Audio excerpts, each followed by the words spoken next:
Hello everyone, welcome back to Study Station. So today we'll learn how do we find squares of number which are nearest to 50. So when we talk about such numbers, so basically what we have to take the basic number that we'll be taking, that is 25. So we have to see how less is 42 from 50, that is 8. So it means we are going to subtract this number 8 from 25, which is 17. So we'll copy this 17 down and we'll find the square of 8, which is 64. So this is the answer. Let's take another example. So 43 is 7 less from 50. So 25 minus 7, which will give you 18.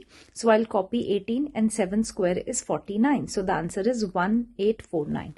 In the same manner, 35 is 15 less. So 25 minus 15, that will give you 10. So I'll copy 10. The square of 15 is 225. So we are going to copy the last two digit and I'll add this 2 to this digit 0. So the final answer I have is 1225. Thank you.